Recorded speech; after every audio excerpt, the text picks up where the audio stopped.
Last time આપણે I think છેલ્લે આપણે રિવિઝન કરેલું અને હાઇડ્રોજન ધ્રુવ છેલ્લે આપણે ભણેલા હતા, બરાબર. હવે ત્યાંથી આપણે આગળ વધવાના છે. હાઇડ્રોજન ધ્રુવથી આગળ જો કેટલીક નોંધ છે એ આપણે આજે જોઈશું, બરાબર. અને હાઇડ્રોજન ધ્રુવ કેવી રીતે કાર્ય કરે છે એની વાત આપણે કાલે કરી, બરાબર. હવે આપણી પાસે આવે છે EMF શ્રેણી. આપણી પાસે પ્રશ્ન છે EMF શ્રેણી.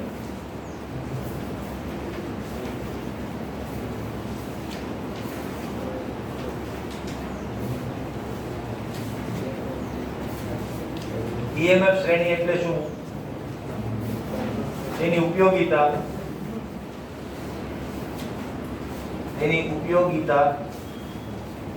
સમજાવો.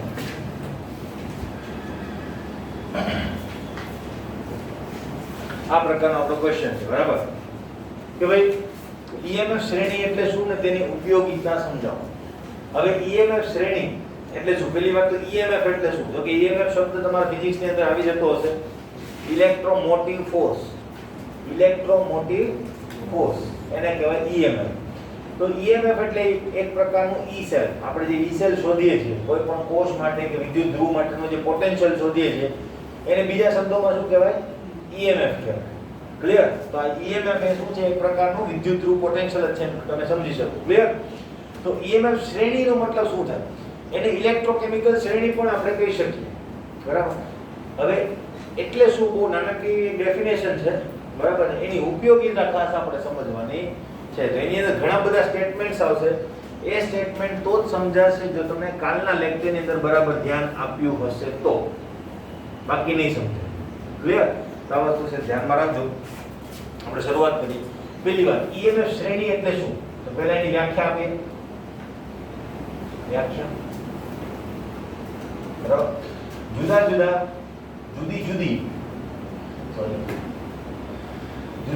અર્ધકોષોના વિદ્યુત ધ્રુવ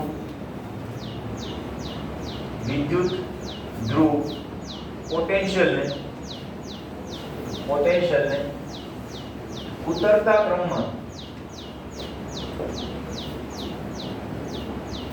ગોઠવતા મળતી શ્રેણીને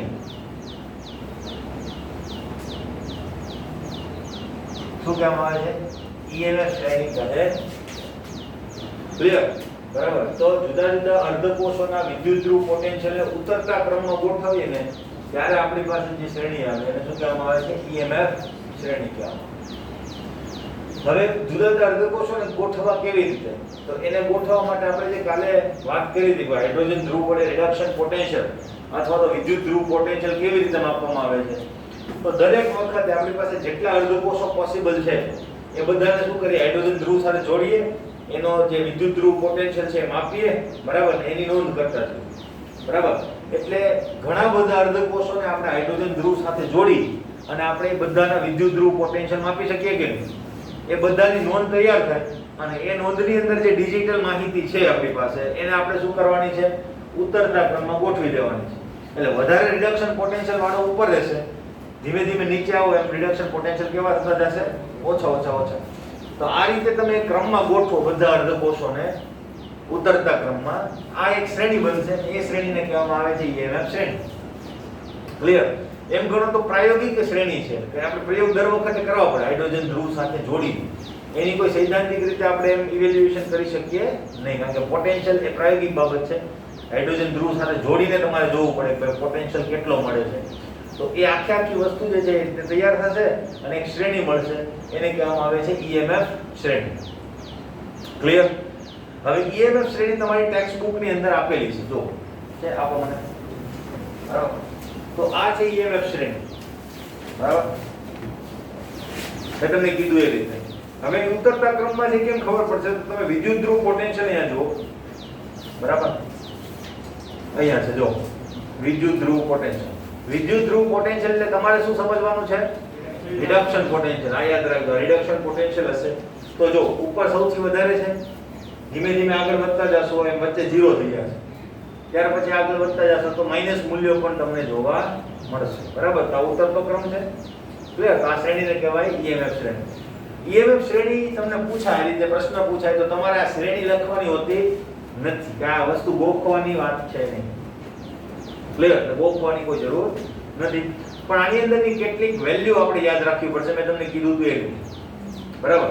તો એ વેલ્યુ કઈ કઈ યાદ રાખવાની છે તો ટિક માર્ક કરી દેજો સેજ, બરાબર. પહેલા તો AU ટિક કરી દેજો, AU પ્લસ થી દેખાય છે તમને, બરાબર. એ ટિક કરી દેજો. પછી આગળ વધો, AG પ્લસ ટિક કરી દેજો. પછી CU પ્લસ 2 ટિક કરી દેજો, બરાબર. પછી આગળ વધો, PB plus 2, SN plus 2, NI plus 2, FE plus 2, CR plus 3, ZN plus 3 અને છેલ્લે AL પ્લસ 3, બરાબર. આટલાનો ખાસ આપણે ઉપયોગ કરવાના છે. આટલા આપણને યાદ હોવા જોઈએ. ક્યારેક આપણને ના આપેલા હોય તો આપણને એ વસ્તુ આવડવી જોઈએ, બરાબર. કારણ કે રિડક્શન પોટેન્શિયલ વગર આપણે E સેલ માપી શકીશું નહીં. E સેલ નહીં હોય તો ઘણા બધા સૂત્રોનો ઉપયોગ આપણાથી થશે નહીં. એટલે સૂત્રો આવડતા હશે છતાં પણ તમે કંઈ કરી નહીં શકો જો તમને રિડક્શન પોટેન્શિયલ નહીં આપેલો હોય તો. એટલે આપણને કેટલાક રિડક્શન પોટેન્શિયલ કે જેનો વારંવાર ઉપયોગ કરવાના છે યાદ હોય તો તમે દાખલો ગણી શકો, ક્લિયર. હવે બીજી વસ્તુ એ જોશો તો એક રિએક્શન આપેલું છે, જો છે ને, પ્રક્રિયકો નિપજ.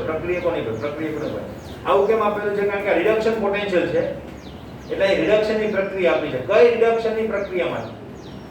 એટલે ખાસ ધ્યાન રાખજો, બરાબર. તમારે આખી પ્રક્રિયા જોવાની છે. આખી પ્રક્રિયાનો મતલબ શું થાય? ભાઈ Fe જોઈને તમે એમ ના લખી શકો કે Fe એટલે 0.44, બરાબર. એવું તમે ના લખી શકો, કારણ કે Fe માંથી Fe પ્લસ 1 હોય, બરાબર, અથવા તો Fe પ્લસ 2 છે એ બે ઇલેક્ટ્રોન મેળવી અને Fe બને. Fe પ્લસ 3 છે એ ત્રણ ઇલેક્ટ્રોન મેળવી અને Fe બને. Fe પ્લસ 3 છે એક ઇલેક્ટ્રોન મેળવી અને Fe પ્લસ 2 બને. આ બધાના પોટેન્શિયલ જુદા જુદા હોય, ખબર પડી? એટલે ખાલી Fe જોઈને તમારે મૂલ્ય મૂકી દેવાનું નથી. કઈ પ્રકારની રિએક્શન માટે છે ખાસ જોજો. એટલે મેં જે તમને Fe ટિક કરાવ્યું છે Fe પ્લસ 2 માંથી છે, બરાબર. એટલે Fe પ્લસ 3 માંથી હોય તો એ મૂલ્ય ચાલશે નહીં. Fe પ્લસ 3 માંથી Fe પ્લસ 2 બનતું હોય તો પણ મૂલ્ય કેવું હશે? જુદું હશે, ક્લિયર. એટલે ખાલી ધાતુ જોઈને નથી કહેવાનું, આપણે એની નીચે જે પેલું લખેલું છે એ પણ જોવાનું. ખબર ને, E ની નીચે આપણે જે લખાયું તો કાલે તે, હે ને, સિમ્બોલ ખાસ જોવાનો છે. એટલે E0 માનો કે આ રીતે લખેલું હશે તો આ રિએક્શન લાગુ પડશે, બરાબર. પણ આ રીતે લખેલું હશે માનો કે તો આની લાગુ પડે. કઈ લાગુ પડશે? આ છેલ્લી રિએક્શન. તો એના માટેનો પોટેન્શિયલ કેવો હશે? જુદો હશે, બરાબર. કોઈ અનનોન પોટેન્શિયલ અથવા તો એક વિચિત્ર પ્રકારનો કોઈ રિએક્શન માટેનો પોટેન્શિયલ આપેલો હોય તો એનું મૂલ્ય તમને આપેલું હશે મોટા ભાગે, ક્લિયર. તો યાદ રાખો, ઓકે, ક્લિયર. તો ખબર પડી આ રિએક્શન શું લખેલી છે? એ રિડક્શનની રિએક્શન લખેલી છે જેના માટેનો પોટેન્શિયલ અહીંયા આપેલો છે, બરાબર. એટલે આ બધાને તમે સિમ્બોલાઇઝ કરી શકો કે નહીં એ તમને ખબર જ છે. નિપજ અને પ્રક્રિયકને શું કરી દેવાના? એક હાઇફન વડે તમારે જોડી દેવાના, બરાબર. તો અહીંયા માનો કે મારે પહેલા માટે લખવું હોય તો હું શું લખીશ? F2 plus 2 electron gives 2F minus. તો હું એના પોટેન્શિયલ આ રીતે દર્શાવી શકું કે નહીં?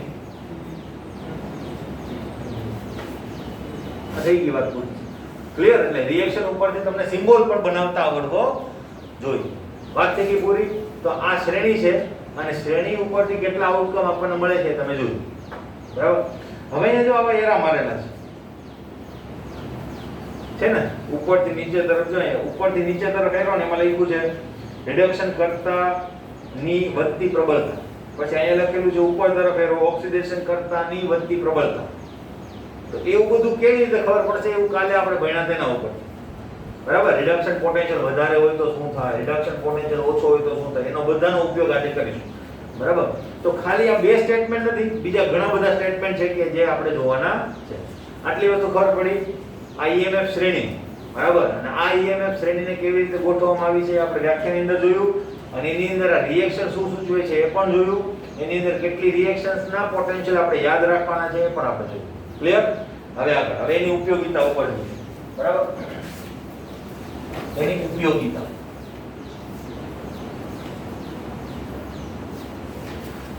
ઉપયોગિતાની અંદર ઘણા બધા સ્ટેટમેન્ટ આપેલા છે. આ બધા સ્ટેટમેન્ટ જે છે એ તમને ટ્રુ ફોલ્સ ની અંદર પણ પૂછાઈ શકે. બરાબર? અને તમારે એનું એમ કહો ને તો એની એ સાચું છે કે ખોટું એ જોવા માટે તમારે ઘણી બધી મગજમારી કરવી પડે. આખી સ્ટોરી બનાવવી પડે ભાઈ આ ટાઈપનું છે તો શું થતું હશે ત્યાં ખરેખર. ક્લિયર? તો એ સ્ટોરી આપણે એક પછી એક જોતા જઈએ. તો આપણું પહેલું સ્ટેટમેન્ટ જે છે એ છે એક્ઝેક્ટ લખું છું. જે વિદ્યુત ધ્રુવનો પોટેન્શિયલ શૂન્ય કરતા વધુ હોય તો તેનું રિડક્શન પામેલું સ્વરૂપ H2 વાયુ કરતા વધુ સ્થાયી હોય છે. બરાબર? જે વિદ્યુત ધ્રુવ પોટેન્શિયલ નું મૂલ્ય શૂન્ય કરતા વધુ હોય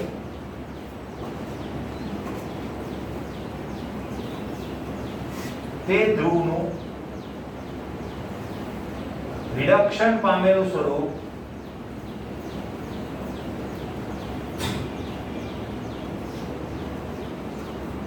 H2 કરતા વધુ સ્થાયી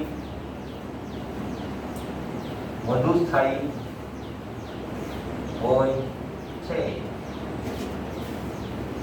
હવે શું કહેવા માંગે છે? મેં કીધું એમ કાલે જે આપણે મગજમારી કરી 1 કલાક બરાબર એ મગજમારી અહીંયા કામમાં આવશે. હવે જો તમને એમ કીધું કે જે વિદ્યુત ધ્રુવ પોટેન્શિયલ નું મૂલ્ય શૂન્ય કરતા વધુ નો મતલબ કેવું હોય? ધન હોય કહેવાય કે નહીં? પોઝિટિવ. બરાબર? તો એમ કહે છે કે રિડક્શન પામેલું સ્વરૂપ H2 કરતા વધુ સ્થાયી હોય. શું કહેવા માંગે છે? જો H2 ધ્રુવનો જે પોટેન્શિયલ છે એ તો આપણે કેવો ધારેલો છે 0.0. હવે EMF શ્રેણી તરીકે લખીએ. બરાબર? આપણી પાસે જે અજ્ઞાત ધ્રુવ છે એનો પોટેન્શિયલ ઉપર હશે કે નહીં? કારણ કે આપણે તો ઉત્તરતો ક્રમ લખેલો છે. બરાબર? તો ઉપર હશે તો ધન હશે કે નહીં? એટલે એ અહીંયા ક્યાં હશે? એનું મૂલ્ય આપણે કોઈ બી ધારી લઈએ. દાખલા તરીકે 1.0 વોલ્ટ છે. કોઈ બી ધારી લીધું છે. ધન કોઈ પણ ધારે છે. બરાબર? હવે હમણાં કાલે આપણે વાત થઈ હતી એનોડ કોણ બને? એનોડ? તો ઓક્સિડેશન. આ ઓક્સિડેશન થાય છે પણ અલ્ટિમેટલી તમને કેમ ખબર પડશે કોણ એનોડ બને? રિડક્શન પોટેન્શિયલ ઓછો. આ જવાબ આવવો જોઈએ. બરાબર? જેનો રિડક્શન પોટેન્શિયલ ઓછો હશે એ શું બનશે? એનોડ. તો આ બેમાંથી કોણ એનોડ બનશે? માનો કે આ બેને જોડી દઈએ તો એનોડ કોણ બને? H2 બને કે નહીં? તો યાદ રાખજો હંમેશા જે એનોડ બને ને એ ખવાય. ખવાયનો મતલબ ક્ષય પામે. ડેનિયલના કોર્સમાં પણ તમને લખેલું એક વાક્ય હતું કે ઝિંકનું જે ધ્રુવ છે ધીમે ધીમે શું થતો જશે? ઓગળતો જશે.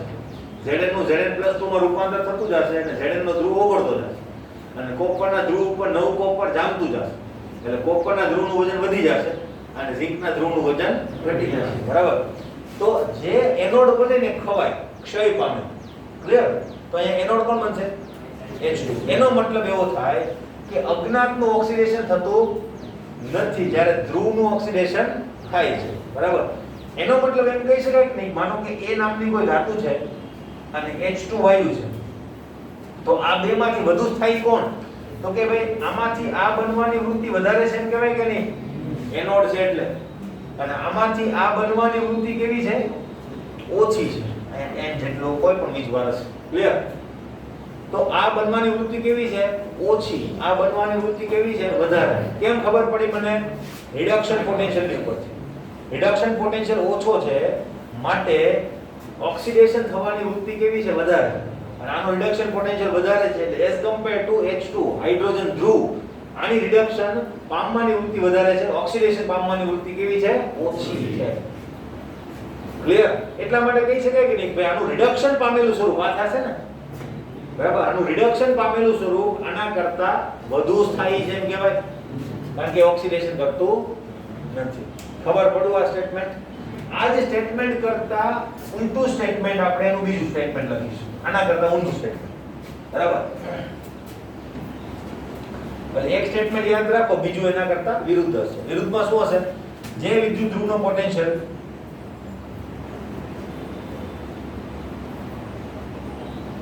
પોટેન્શિયલ શૂન્ય કરતા કેવો હોય?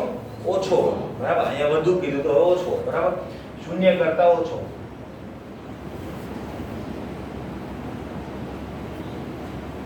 એટલે કે ઋણ કહી શકાય.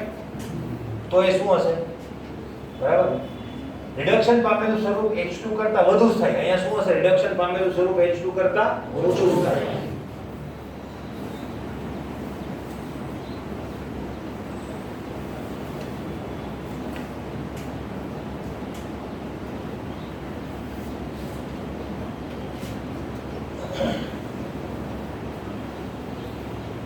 ઓછું થાય કેમ? હવે જોઈ લો એના માટે પણ. બરાબર, બધું અત્યારે આપણે જોઈશું હે.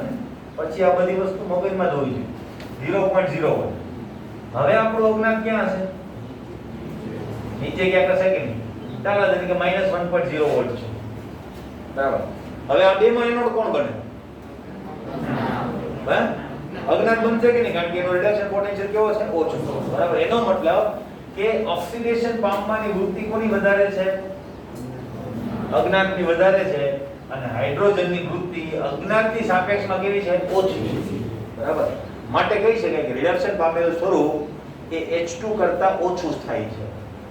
કારણ કે આ બે ભેગા કરશું તો જે વધારે થાય હશે એ નહીં ઓક્સિડેશન પામે ને. તો અહીંયા કોણ ઓક્સિડેશન પામશે? તમારું અજ્ઞાત. એટલે ઓછું થાય છે એમ આપણે કહીશું. ક્લિયર? ઓકે. હવે આ જ વસ્તુ માટે આપણે બે ઉદાહરણ લેવાના છે. બરાબર, દાખલા તરીકે બરાબર, F2 ના રિડક્શન પોટેન્શિયલ અથવા વિદ્યુત ધ્રુવ પોટેન્શિયલ નું મૂલ્ય ખૂબ વધારે છે. માટે F2 નું F- માં રૂપાંતર થવાનું વલણ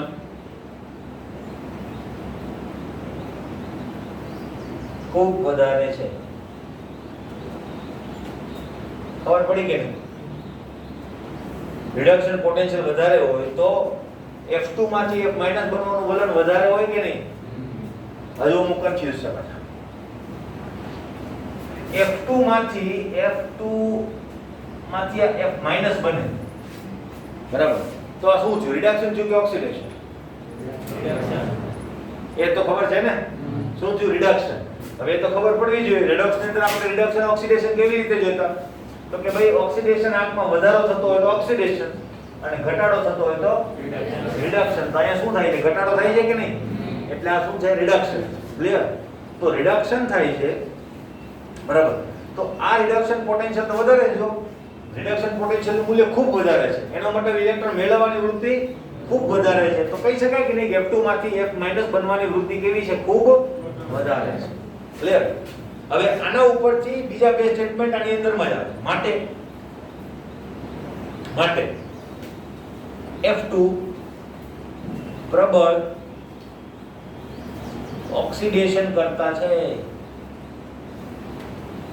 ખબર પડી? કહી શકાય કે નહીં? આ બધું કાલનું આવ્યું. ખબર પડી? રિડક્શન પોટેન્શિયલ વધારે છે, ઇલેક્ટ્રોન મેળવવાની વૃત્તિ વધારે છે, માટે એ પ્રબળ ઇલેક્ટ્રોન મેળવવાની વૃત્તિ પ્રબળ. તો ઓક્સિડેશન કરતા તરીકેની વર્તણૂક પણ કેવી હશે? પ્રબળ હશે કે નહીં?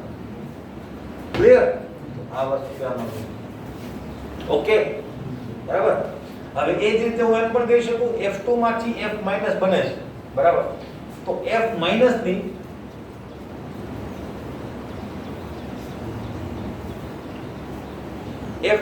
ની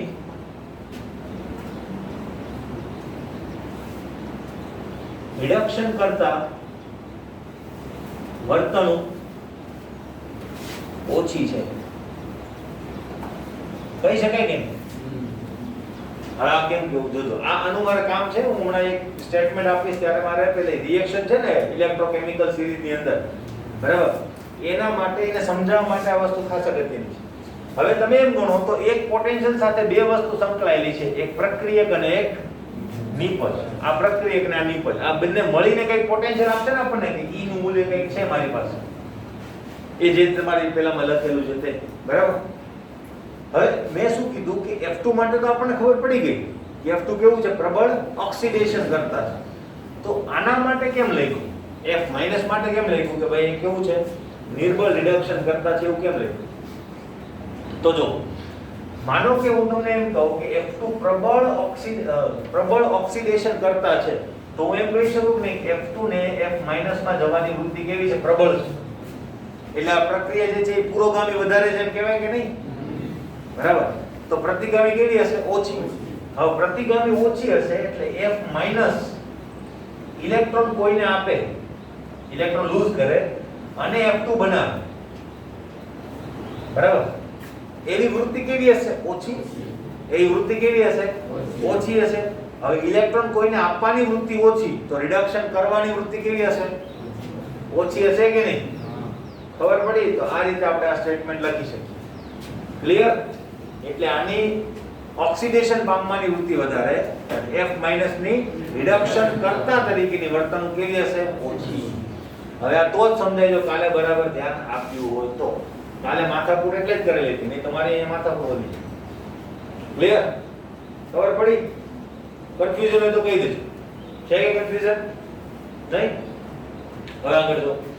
નેક્સ્ટ આપણી પાસે આવે છે ક્લોરીન. પછી એક બીજું ઉદાહરણ લઈએ કે જેની અંદર આના કરતા ઊંધું સ્ટેટમેન્ટ આપી શકાય, બરાબર. એક ક્લોરીનનું ઉદાહરણ લીધું. બીજું ઉદાહરણ આપણે લઈએ છીએ લિથિયમ, બરાબર. એવી જ રીતે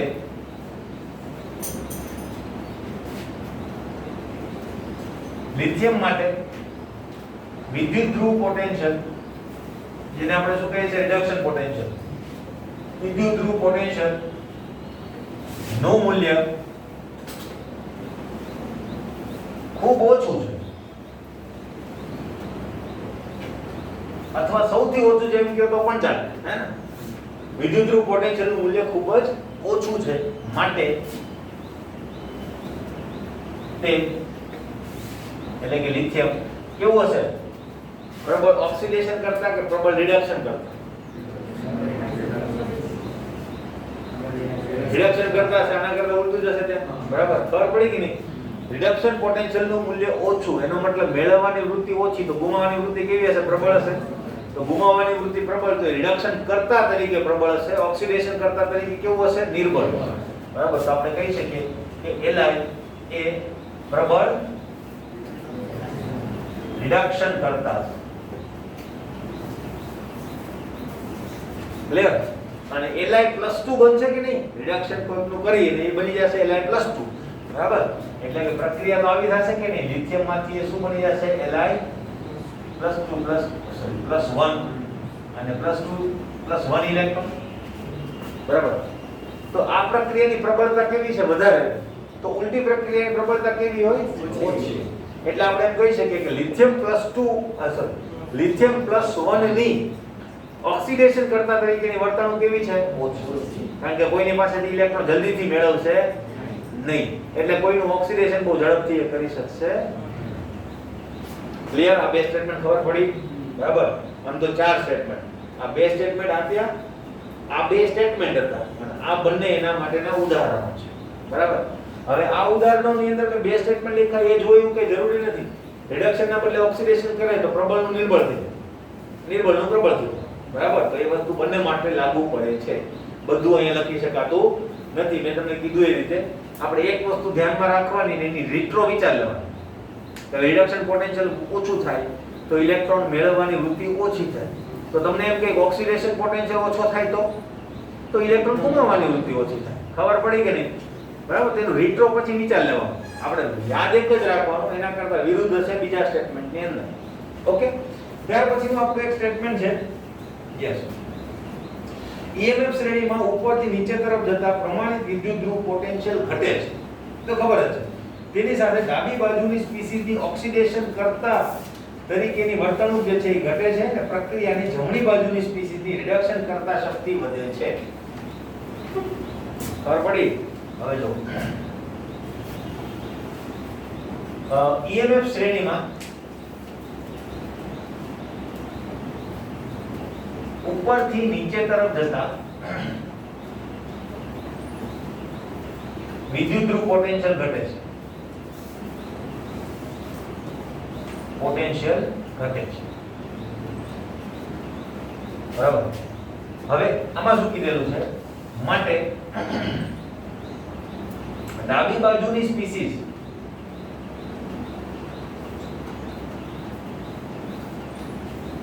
ઓક્સિડેશન કરતા વર્તણૂક ઘટે છે અને જમણી બાજુની સ્પીસીસની એના કરતા વિરુદ્ધ આપણે વિચારી શકીએ, બરાબર. ઓક્સિડેશન કરતા વર્તણૂક ઘટે છે તો રિડક્શન કરતા વર્તણૂક જમણી બાજુની સ્પીસીસની ઘટતી હશે, ખબર પડી. હવે ડાબી બાજુની સ્પીસીસ એટલે શું? તો આ ડાબી બાજુની સ્પીસીસ છે. આપણે ડાબી બાજુ એટલે આ વિચારવાનું, હે ને? આ ડાબી બાજુ છે અને આ જમણી બાજુ છે. હવે તમને શું કહેવા માંગે છે કે ઉપરથી નીચે તરફ જાઓ એમ રિડક્શન પોટેન્શિયલ ઘટવાના છે કે નહીં, બરાબર. આપણે પહેલું ને છેલ્લું વિચાર લઈએ, બરાબર. પહેલા માટે રિડક્શન પોટેન્શિયલ કેવો હશે? વધારે. છેલ્લા માટે કેવો હશે? ઓછો, બરાબર. રિડક્શન પોટેન્શિયલ વધારે હોય તો પ્રક્રિયા વધારે પ્રબળતાથી થશે, કારણ કે આ રિડક્શનની પ્રક્રિયા છે, ખબર પડી કે નહીં, બરાબર. પ્રક્રિયા વધારે પ્રબળતાથી થશે કે નહીં? રિડક્શન પોટેન્શિયલ વધારે હશે. જેમ જેમ નીચે જશો રિડક્શન પોટેન્શિયલ ઘટતા જશે અને પ્રક્રિયાની પ્રબળતા ઘટતી જશે. પ્રક્રિયામાં થાય છે શું? ઇલેક્ટ્રોન મેળવે છે કે નહીં, બરાબર. તો આપણે શું કીધું અહીંયા? ડાબી બાજુની સ્પીસીસની ઓક્સિડેશન કરતા વર્તણૂક ઘટે છે, એટલે ઇલેક્ટ્રોન મેળવવાની વૃત્તિ ઉપરથી નીચે તરફ જતા ઘટતી જશે કે નહીં? આ બધી પ્રક્રિયાઓ ઇલેક્ટ્રોન મેળવવાની છે. આપણે હમણાં કીધું કે ઉપરથી નીચે તરફ જતા પ્રક્રિયાની જે પ્રબળતા છે એ કેવી થતી જાય છે? ઓછી. ઈ ક્યાંથી ખબર પડે આપણને? એના પોટેન્શિયલ ઉપરથી ખબર પડી. તો પ્રક્રિયાની પ્રબળતા ઘટે છે, પ્રક્રિયા ઇલેક્ટ્રોન મેળવવાની છે, એટલે આપણે કહી શકીએ કે નહીં, ઇલેક્ટ્રોન મેળવવાની પ્રબળતા ઘટતી જાય છે. ખબર પડી કે નહીં? તો અહીંયા ઇલેક્ટ્રોન મેળવવાની પ્રબળતા ઘટતી જાય છે, તો આપણે કહી શકીએ કે કોઈકનું ઓક્સિડેશન કરવાની પ્રબળતા પણ ઘટતી જશે, કારણ કે કોઈકની પાસેથી જ ઇલેક્ટ્રોન મેળવવાનો છે, તો કોઈની પાસેથી જલ્દીથી ઇલેક્ટ્રોન મેળવશે નહીં. તો ઓક્સિડેશન કરતા તરીકેની પ્રબળતા કેવી થતી જશે? ઘટતી જશે. ક્લિયર? બીજું સ્ટેટમેન્ટ એમ પણ લખી શકાય કે નહીં, ઉપરથી નીચે તરફ જતા રિડક્શન કરતા તરીકેની પ્રબળતા વધતી જાય, કારણ કે જેમ ઇલેક્ટ્રોન મેળવવાની વૃત્તિ ઘટે છે એમ ઇલેક્ટ્રોન ગુમાવવાની વૃત્તિ પાછી વધે પણ છે. તો રિડક્શન કરતા તરીકેની પ્રબળતા ડાબી બાજુની સ્પીસીસની વધતી જશે. એટલે મેં કીધું ને, એક સેન્ટેન્સ યાદ રાખવાનું, બીજું સેન્ટેન્સ છે એ રિટ્રો, એના કરતા ઉલટું હશે. ક્લિયર? જમણી બાજુની સ્પીસીસ માટે બધું ઉલટું હશે કે નહીં, બરાબર. હવે જો મેં હમણાં તમને કીધું એ પ્રમાણે ઉપરની સ્પીસીસ છે એના પોટેન્શિયલ વધારે છે, એનો મતલબ પ્રક્રિયા જે છે જમણી બાજુ તરફ વધારે બેલેન્સ્ડ હશે અથવા તો સંતુલિત હશે. પ્રક્રિયા આ બાજુ ખસેલી હશે, જમણી બાજુ. નિપજ વધારે, પ્રક્રિયા ઓછા. તો ઉપરની સ્પીસીસ છે એ આમ ભાગતી હશે, એટલે એની નિપજ વધારે સ્થાયી હશે, તો એ રિટર્ન આવવાનો પ્રયત્ન કરશે નહીં. રિટર્ન આવવાનો મતલબ ઇલેક્ટ્રોન ગુમાવવો. રિટર્ન આવવું એનો મતલબ ઇલેક્ટ્રોન ગુમાવવો, બરાબર ને? જમણી બાજુની સ્પીસીસ ઇલેક્ટ્રોન ગુમાવીને પ્રક્રિયા બનશે કે નહીં? ક્લિયર? તો ઇલેક્ટ્રોન ગુમાવી અને તમારો પ્રક્રિયક બને, એ પ્રક્રિયામાં જે પ્રક્રિયા થઈ એ ઇલેક્ટ્રોન ગુમાવવાની થઈ, તો એનો મતલબ તમારી જે નિપજ છે એ કયા તરીકે વર્તશે? રિડક્શન કરતા તરીકે વર્તશે કે નહીં? રિવર્સ પ્રક્રિયાની અંદર, બરાબર. તો ઉપરની પ્રક્રિયાની રિવર્સ આવવાની સંભાવના કેવી છે? ઓછી. એનો મતલબ રિડક્શન કરતા તરીકેની પ્રબળતા કેવી હશે? ઓછી. જેમ જેમ નીચે જતા જશો એમ રિવર્સ આવવાની પ્રબળતા વધતી જશે કે નહીં? એટલા માટે રિડક્શન કરતા તરીકેની વર્તણૂક જમણી બાજુની સ્પીસીસમાં વધતી જશે કે નહીં? બીજું સ્ટેટમેન્ટ શું કીધું? જમણી બાજુની સ્પીસીસની રિડક્શન કરતા તરીકેની વર્તણૂક વધે છે. એમ ઊંધું પણ લખી શકાય, ઓક્સિડેશન કરતા તરીકેની વર્તણૂક ઘટે છે. ખબર પડી? બરાબર. એટલે આ ગૂંચવાડો છે, મેઈન વસ્તુ આ જ છે, બરાબર. ફંડામેન્ટલ એકનું એક જ. કોના ઉપર આધારિત છે ભાઈ? રિડક્શન પોટેન્શિયલ ઉપર. બીજું કઈ નવું છે નહીં. પણ આ બધી વસ્તુ જે છે એ એટલી બધી ટ્વિસ્ટેડ થઈ જાય કે તમે જ ભૂલી જાવ કે હું શું કહેવા માંગુ. બરાબર પડી? એટલે એક વસ્તુ ખાસ યાદ રાખવાની, રિડક્શન પોટેન્શિયલ વધારે તો ઇલેક્ટ્રોન મેળવવાની વૃત્તિ વધારે, રિડક્શન પોટેન્શિયલ ઓછો તો ઇલેક્ટ્રોન મેળવવાની વૃત્તિ ઓછી. હવે આખી સ્ટોરી બનાવો. ફંડામેન્ટલી, એટલે તમને ખબર પડી જશે. ક્લિયર? એટલે એક વસ્તુ યાદ રાખવાની, તમને એમ જ કે કોઈ ધાતુનો રિડક્શન પોટેન્શિયલ ઘટે છે, રિએક્શન નથી આવે, કોઈ ધાતુનો રિડક્શન પોટેન્શિયલ ઘટે છે તો એની કઈ વૃત્તિ વધતી હશે? ઓક્સિડેશન કરતા વૃત્તિ કે રિડક્શન કરતા વૃત્તિ? કઈ વૃત્તિ? રિડક્શન કરતા વૃત્તિ વધે, કારણ કે રિડક્શન પોટેન્શિયલ ઘટશે તો ઇલેક્ટ્રોન ગુમાવવાની વૃત્તિ વધશે. ખબર પડી? એટલે આ વસ્તુ તમને જો મગજમાં બેસી ગઈ હોય તો આગળ ઉપરના એક પણ કોન્સેપ્ટમાં પ્રોબ્લેમ થાય. ક્લિયર? કે આમાં પ્રશ્ન બીજી વાર કહેવાની જરૂર ખરી? આ સ્ટેટમેન્ટ કરી જરૂર હોય તો કહી દઈશ તો આપણે કરી નાખીએ. ક્લિયર? Okay fine. ચાલો, એટલે ડાબી બાજુની જમણી બાજુની સ્પીસી જે છે એ જુદી જુદી રીતે વર્તી હશે, કારણ કે એક નિપજ છે ને એક પ્રક્રિયક છે. બરાબર? એટલા માટે બંનેની વર્તણૂક પણ કેવી હશે? જુદી જુદી હશે. એના માટે તમારે એક વસ્તુ યાદ રાખવાની, પોટેન્શિયલ વધારે તો વૃત્તિ વધારે. યાદ રાખજો, કોઈ પણ પોટેન્શિયલ, માનો કે મેં ઓક્સિડેશનની પ્રક્રિયા લખી અને એનો પોટેન્શિયલ વધારે છે, એનો મતલબ એ પ્રક્રિયાની વૃત્તિ નિપજ બનવાની કેવી છે? વધારે છે. બરાબર? અને પોટેન્શિયલ ઓછો હોય એનો મતલબ એ પ્રક્રિયા મંદી થાય, નથી બહુ મજા આવતી. ખબર પડે છે? બરાબર? પોટેન્શિયલ જેટલો ઓછો એટલી વૃત્તિ ઓછી, પોટેન્શિયલ જેટલો વધારે એટલી વૃત્તિ વધારે. ક્લિયર? અને એ પોટેન્શિયલની વૃત્તિ જે છે એ ફોરવર્ડ ડાયરેક્શનમાં ધન હશે તો રિવર્સ ડાયરેક્શનમાં કેવી હશે? માઈનસ હશે. કારણ શું? એનું કારણ શું હશે?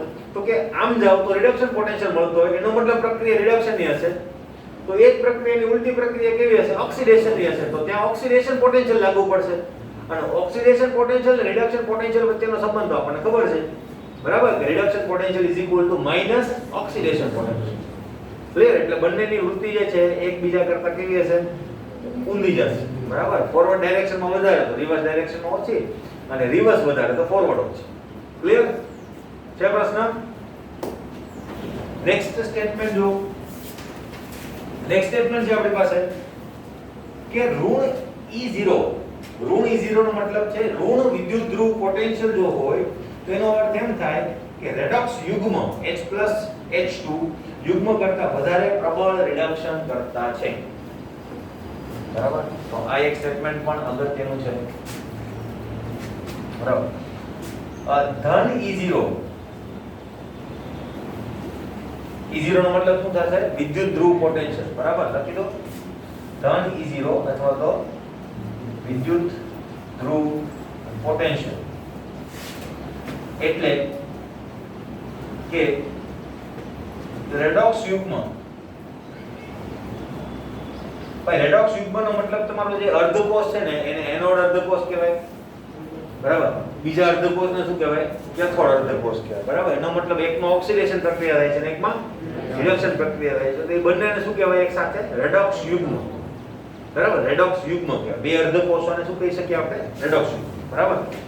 તો એટલે કે રેડોક્સ યુગ્મ H+H2 કરતા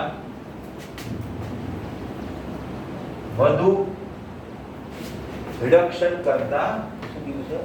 રેડોક્સ યુગ્મ H+H2 યુગ્મ કરતા વધારે પ્રબળ રિડક્શન કરતા છે.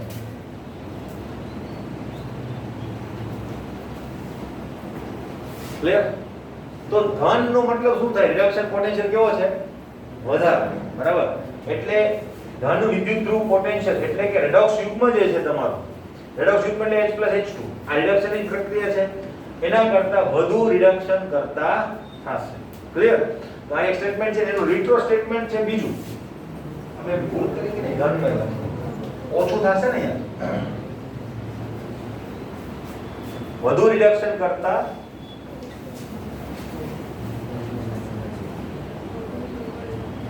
ઓછું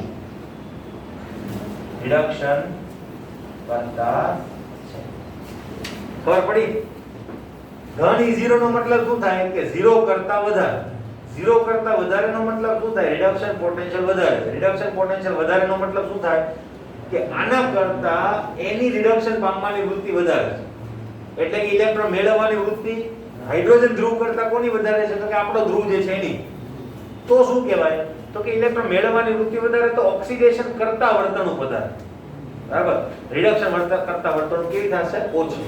તો અહીંયા આપણને એવું કીધું છે ધન E0 એટલે કે રેડોક્સ યુગમાં H+H2 કરતા ઓછું રિડક્શન કરતા છે અને પ્રબળ ઓક્સિડેશન કરતા, એમ પણ લખી શકાય, પણ એ સ્ટેટમેન્ટ ત્યાં લખેલું નથી. ક્લિયર? એ સમજી જવાનું. પછી બધા સ્ટેટમેન્ટ ડબલ વખત રિપીટ કરવાના નથી. તો પૂછાય બને શકે, આપણને લોજિક મારતા આવડવું જોઈએ. નેક્સ્ટ, ઋણ E0 નો મતલબ શું થાય?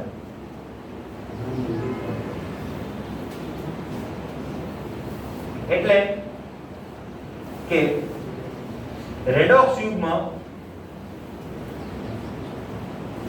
H+H2 કરતા, હવે જો રિડક્શન કરતા લખવું હોય તો વધુ રિડક્શન કરતા છે અને ઓક્સિડેશન કરતા લખવું હોય તો ઓછું ઓક્સિડેશન કરતા છે. આપણે રિડક્શન કરતા લીધેલું છે તો અહીંયા હું વધુ જ લખી નાખું, વધુ રિડક્શન કરતા છે. ક્લિયર? તો આ વસ્તુ ખ્યાલ આવી ગયો. જો કે બધાની અંદર, બધા પોઈન્ટ્સ ની અંદર વાત તો એકની એક જ થાય છે, પણ જુદી જુદી રીતે રજૂ કરેલી છે કે જેની અંદર ગૂંચવાડો આપણને દેખાય. ક્લિયર? હવે બીજી વાત જો, ઇલેક્ટ્રોકેમિકલ સિરીઝ ની અંદર એટલે કે EMF શ્રેણીમાં ઉપરથી નીચે તરફ જતા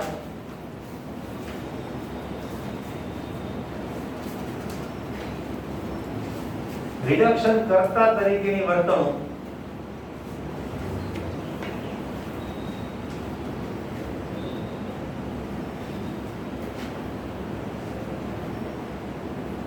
ખાલી જગ્યા, બરાબર, ઓક્સિડેશન પામવાની વૃત્તિ ખાલી જગ્યા ઓક્સિડેશન કરતા તરીકેની વર્તણૂક ખાલી જગ્યા રિડક્શન પામવાની વૃત્તિ ખાલી જગ્યા ઇલેક્ટ્રોન મેળવવાની વૃત્તિ, બરાબર. આ બધું પૂછાય તમને. હજુ આની કરતા વધારે પૂછે. હા, મેં થોડુંક જ લખેલું છે. હજુ ઉપરથી નીચે જવા છે, નીચેથી ઉપર પણ જવાય કે નહીં? બરાબર. અથવા તો કોઈની સાથે કમ્પેરિઝન પણ કરી દઈએ, બરાબર. હવે જો EMF શ્રેણીમાં ઉપરથી નીચે તરફ જતા રિડક્શન કરતા તરીકેની વર્તણૂકમાં શું થશે? બધાય નથી બોલવાનું, કોઈ એક બોલશે.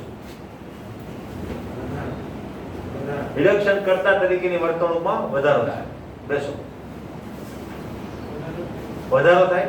ફાઇનલ, બરાબર. રિડક્શન કરતા તરીકેની વર્તણૂક વધે. આ ખબર પડી બધાને કેમ વધે? ઉપરથી નીચે તરફ જાવ રિડક્શન પોટેન્શિયલ ઘટે, બરાબર. હવે એ ખબર હોવી જોઈએ પાછી આ સ્ટેટમેન્ટ કે અલ્ટિમેટલી આ ઉતરતા ક્રમની શ્રેણી છે એટલે ઉપરથી નીચે તરફ રિડક્શન પોટેન્શિયલ ઘટે. રિડક્શન પોટેન્શિયલ ઘટે તો ઇલેક્ટ્રોન મેળવવાની વૃત્તિ ઘટે, ગુમાવવાની વૃત્તિ વધે, તો રિડક્શન કરતા તરીકેની વર્તણૂક વધે. ઓક્સિડેશન પામવાની વૃત્તિ, બીજું બોલ, વધે. ઓક્સિડેશન પામવાની વૃત્તિ વધે. વિચારીને કે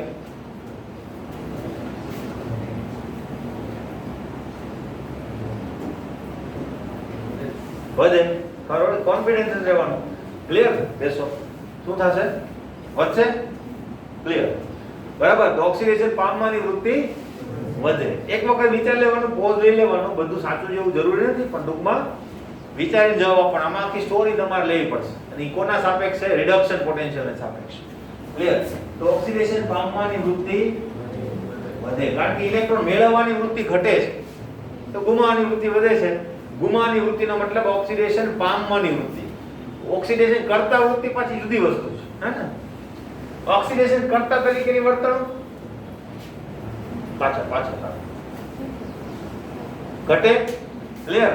આના કરતા ઊંધું સ્ટેટમેન્ટ આવશે, બરાબર, કારણ કે એ બંને એક ઓક્સી વ્યસ્ત મેં તમને કીધું છે, બરાબર. તો આ શું થશે? ઘટે. ક્લિયર? હવે રિડક્શન પામવાની વૃત્તિ પાછા કેમ ઘટશે? એટલે વધે કે ઘટે? રિડક્શન પામવાની વૃત્તિ ઘટે. કેમ ઘટે?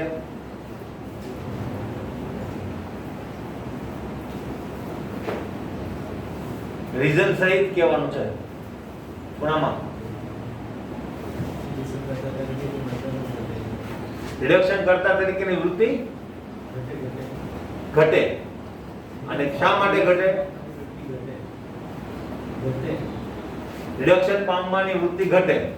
શા માટે ઘટે? જોરથી બોલો.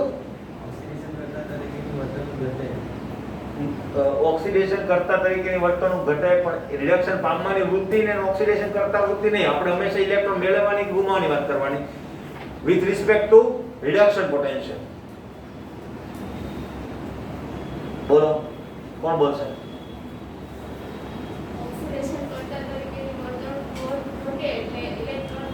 નહીં, આની વાત થાય. મેં કીધું ને તમારે રિડક્શન પોટેન્શિયલના રિસ્પેક્ટમાં બોલવા, કારણ કે આપણો મેઇન બેઝ તો એ છે ને એમ કે ઉપરથી નીચે તરફ જતા રિડક્શન પોટેન્શિયલ ઘટે છે. તો શું થયું એવું કે જેથી કરીને રિડક્શન પામવાની વૃત્તિ જે છે એ તમે કીધું એ રીતે થઈ. રિડક્શન પોટેન્શિયલ ઘટે એટલે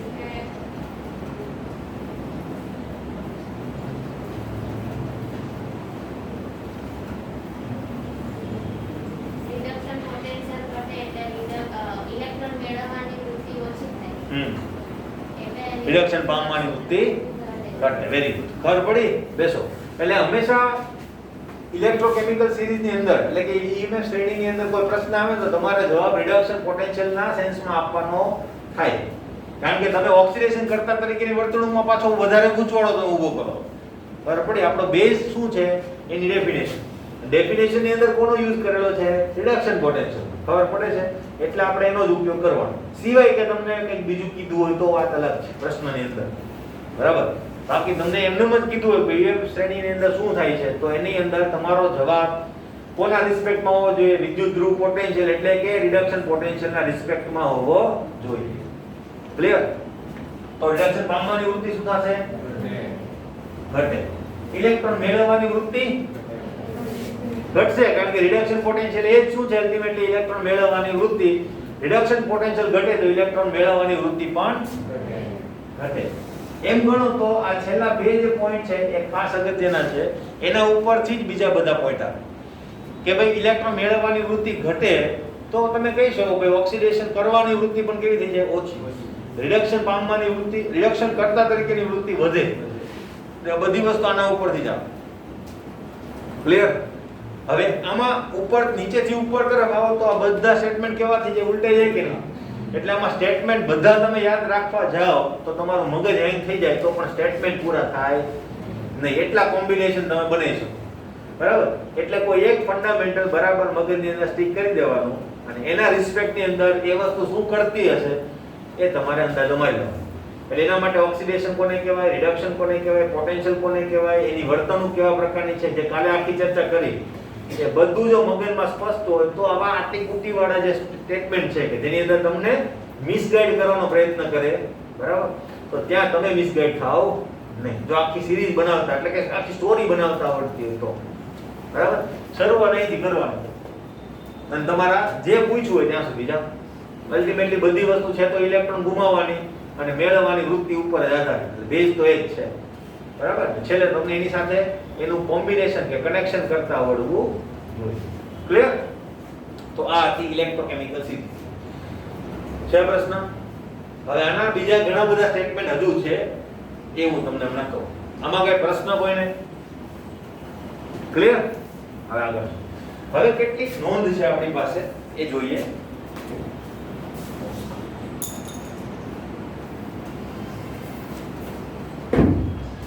નોંધ શું કીધી? પહેલી નોંધ આપણી, બરાબર, એ તો રિડક્શન ઓક્સિડેશન ને લગતી હતી. હવે નોંધ શું છે તો કે EMF શ્રેણીમાં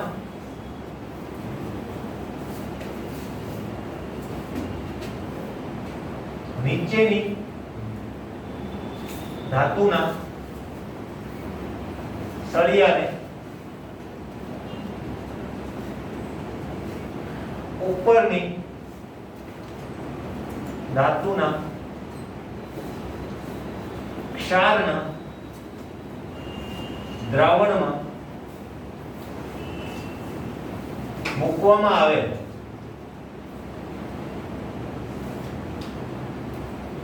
તો સળિયો ઓગળે છે.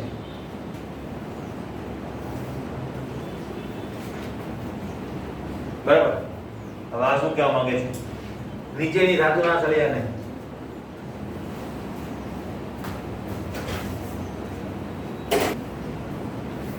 યસ તો EMF શ્રેણીમાં નીચેની ધાતુના સળિયાને ઉપરની ધાતુના ક્ષારના દ્રાવણમાં મૂકવામાં આવે તો સળિયો ઓગળે. હવે શું કહેવા માંગે છે? જો પહેલી વાત મેં તમને કાલે દ્રાવણની અનિવાર્યતા વિશે વાત કરી કે ભાઈ એમ ગણો તો ધાતુઓ ડાયરેક્ટ એકબીજા સાથે પ્રક્રિયા કરતી નથી. બે સળિયાને માનો કે તમને ઝિંક અને કોપરની તો ખબર જ છે, ડેનિયલના કોષમાં ઝિંક એનોડ બને, ઇલેક્ટ્રોન ગુમાવે અને Zn+2 બને અને કોપર ઇલેક્ટ્રોન મેળવે અને શું બની જાય? C. પણ ઝિંક અને કોપરને એકબીજાની સાથે ટચમાં રાખો તો કઈ ઝિંક ઇલેક્ટ્રોન ગુમાવશે નહીં. કેમ? કારણ કે એમ ધાતુ ઇલેક્ટ્રોન મેળવતી નથી. એટલે કે ધાતુ કોપર કઈ ઇલેક્ટ્રોન મેળવીને ઋણ આયન નહીં બની જાય. બરાબર? એ આયન સ્વરૂપમાં હોય તો જ ઇલેક્ટ્રોન મેળવીને ધાતુ બને. ક્લિયર? તો અહીંયા એક વસ્તુ તો એક. બરાબર? હવે એ કીધેલું શું છે? તમારી EMF શ્રેણી છે. માનો કે આ રીતે આપણી પાસે EMF શ્રેણી છે A B C. તો આની અંદર રિડક્શન પોટેન્શિયલના મૂલ્યો જો આપણે જોઈએ, બરાબર, E Z તો શું હશે? X Y Z. અને મને એ પણ ખબર પડી ગઈ કે x કરતા y ઓછું હશે અને y કરતા z ઓછું હશે, કારણ કે ઉતરતો ક્રમ છે. બરાબર? હવે તમને શું કીધું છે કે હું એવી રીતે આખી એરેન્જમેન્ટ કરું છું કે જેમાં નીચેની ધાતુના સળિયા, માનો કે B નો સળિયો છે મારી પાસે, એને ઉપરની ધાતુના ક્ષારના દ્રાવણમાં મૂકો, એટલે A ના ક્ષારના દ્રાવણમાં મૂકો. આવું કીધું. બરાબર? તો એમ કીધું છે કે B ઓગળશે એનો મતલબ B નું ઓક્સિડેશન થશે. હવે મેં હમણાં જ કીધું તમને કે ઓક્સિડેશન કોનું થાય? એનોડ નું થાય. કોનું થાય? એનોડ નું થાય. એટલે સળિયો તો જ ઓક્સિડાઇઝ થાય, સળિયો તો જ ઓગળે, સળિયો તો જ ક્ષય પામે જો એનોડ બને. અને એનોડ ક્યારે બને? જ્યારે રિડક્શન પોટેન્શિયલ ઓછો હોય તો. બરાબર? તો એનો રિડક્શન પોટેન્શિયલ શું ઓછો છે જોવો. એટલે A અને B બંનેની અંદર તમે જોવો તો રિડક્શન પોટેન્શિયલ ઓછો છે કે નહીં? તો કે યસ, તો એ ઓગળશે એટલે એનોડ બનશે. બરાબર? અને ડાયરેક્ટ તમારા દ્રાવણના પેલામાં જ મૂકેલ. પેલામાં શું છે? અર્ધકોષો બે અલગ અલગ છે. બરાબર? આની અંદરથી તમને પોટેન્શિયલ ના મળે. એટલે અલ્ટિમેટલી ગેલ્વેનિક કોષનો જે આઈડિયા છે, ગેલ્વેનિક કોષનો જે આઈડિયા છે ને કે ભાઈ બે દ્રાવણો લેવા, દ્રાવણોની અંદર સળિયો ડૂબાડવો, બરાબર, અને પછી એની વચ્ચેથી વિદ્યુત પ્રવાહ જે છે એ ઉત્પન્ન કરવો, એ આખો આઈડિયા જે છે આની ઉપરથી જ આવેલો છે. ઝિંકના સળિયાને તમે કોપર સલ્ફેટના દ્રાવણની અંદર મૂકો એટલે ઝિંકનો સળિયો ઓગળવા માંડે. પણ ત્યાંથી તમને વિદ્યુત પ્રવાહ નહીં મળે. કારણ શું? તો કે ત્યાં વહીવટ થઈ જાય. ઇલેક્ટ્રોન ગુમાવાઈ જાય ત્યાં, ઇલેક્ટ્રોન મેળવાઈ જાય ત્યાં. તમને વિદ્યુત સ્થિતિમાન ના મળે. ઇલેક્ટ્રોનને જો વાહક તારમાંથી ફરજિયાત પસાર થવું પડે તો તમને ઇલેક્ટ્રોનનો પ્રવાહ મળે, એટલે વિદ્યુત ઇલેક્ટ્રિસિટી તમને મળે વાપરવા માટે. બરાબર? એટલા માટે આપણે શું કર્યું છે તો કે ઝિંકનું દ્રાવણ અલગ રાખ્યું, ઝિંકનો સળિયો અલગ રાખ્યો, અને કોપર સલ્ફેટનું દ્રાવણ અલગ રાખ્યું, એની અંદર કોપરનો સળિયો અલગ રાખ્યો. એટલે એક પ્રક્રિયા અહીંયા થશે ઇલેક્ટ્રોન ગુમાવવાની, ઇલેક્ટ્રોન મેળવવાની પ્રક્રિયા અહીંયા થશે. એટલે ઇલેક્ટ્રોનને અહીંથી નીકળીને અહીં સુધી આવવું પડશે. એની વચ્ચે આપણે એને યુઝ કરી લઈશું. ખબર પડી કે નહીં? બરાબર? તો આઈડિયા અહીંયાથી જ આવેલો છે. આ એ જ રિએક્શન છે પણ એક જ પાત્રમાં છે. ક્લિયર? અલ્ટિમેટલી મેં તમને ત્યારે પણ કીધું હતું કે ભાઈ કોપરના સળિયાની જગ્યાએ, કોપરનો સળિયો જે છે ઝિંક ડેનિયલના કોષમાં, એની જગ્યાએ તમે કોઈ પણ સુવાહક સળિયો મૂકી દો તો કઈ ફરક પડે નહીં. કારણ કે એમ ગણો તો કોપરનો સળિયો કઈ નથી કરતો. કરે છે કોણ? દ્રાવણમાંનું કોપર એ ઇલેક્ટ્રોન મેળવીને કોપર બને છે કે નહીં? તો ત્યાં તમે ચાંદીનો સળિયો મૂકી દેશો કોપરના બદલે, તો ચાંદીના સળિયા ઉપર કોપર જામવા માંડશે. એને તો કામ શું છે? ઇલેક્ટ્રોન લેવાનો છે. સુવાહક સળિયો હોય એટલે થઈ જાય. પછી ભલે ગ્રેફાઇટનો સળિયો હોય તેની ઉપર જામવા માંડશે. ખબર પડી કે નહીં? બરાબર? પણ ઝિંક જે છે, ઝિંકનો સળિયો, ત્યાં ઝિંક જ હોવું જોઈએ. એના જગ્યાએ કઈ બીજું હોય તો નહીં ચાલે. કારણ કે ત્યાં ઝિંકનો સળિયો એ પાર્ટિસિપેટ કરે છે. કારણ કે ઓક્સિડેશન સળિયામાંથી ના ઝિંકનું થશે અને સળિયામાંથી ઝિંક નીકળીને ક્યાં આવશે? દ્રાવણની અંદર આવશે. બરાબર? આ વસ્તુ અગત્યની છે. અહીંયા શું કીધેલું છે કે ઉપરની ધાતુના ક્ષારનું દ્રાવણ અને નીચેના ધાતુની તમારો જે સળિયો છે એ જો બંને સંપર્કમાં રાખવામાં આવે તો સળિયો ઓગળે. તમારે શું જોવાનું? સળિયો એનોડ બનવો જોઈએ તો જ ઓગળે. આવા ઘણા બધા કારણો તમને પૂછાય છે. શું પૂછાય ખબર? કોપર સલ્ફેટના પાત્રની અંદર ઝિંકના પાત્રની અંદર કોપર સલ્ફેટનું દ્રાવણ ભરી શકાય? આવું પૂછો. ઝિંકના પાત્રમાં CuSO4 નું દ્રાવણ ભરી શકાય? શા માટે? મોસ્ટ પોપ્યુલર ક્વેશ્ચન, બરાબર? કેટલી બધી વાર પૂછે ગયો. એટલે કેટલી બધી વાર એટલે આ ટાઈપનો ક્વેશ્ચન. ધાતુ તો ગમે તે હોય, બરાબર? આ તો મેં કેમ બે ધાતુ લીધી છે? કારણ કે અલ્ટિમેટલી તમને એના રિડક્શન પોટેન્શિયલ ખબર છે. તો તમારે શું જોવાનું? ભાઈ આમાં શું થતું હશે? ભરી શકાય નો મતલબ કે કઈ થવું ના જોઈએ, બરાબર? પાત્રને કઈ થવું જોઈએ નહીં. હવે જો તમે આ ભરો તો શું થાય? Zn નો જે રિડક્શન પોટેન્શિયલ છે એ કેવો છે? ઓછો છે કે વધારે? ઓછો છે, ખબર છે. અને કોપરનો રિડક્શન પોટેન્શિયલ કેવો છે? વધારે. એટલે કોપરની ઇલેક્ટ્રોન મેળવવાની વૃત્તિ વધારે. તમારે શું જોવાનું ભાઈ? પાત્ર એટલે કે સળિયો. આમાં સળિયો હતો, પહેલામાં આખું પાત્ર છે કે નહીં? એ પાત્ર એનોડ બનશે કે નહીં? ઝિંકનું પાત્ર છે તો એનોડ બનશે, તો એ ખવાશે, ઓગળશે. એટલે કોપર સલ્ફેટનું દ્રાવણ જો ઝિંકમાં ભરવા જાઓ તો તમારું પાત્ર ઓગળે, પાત્ર તૂટી જાય.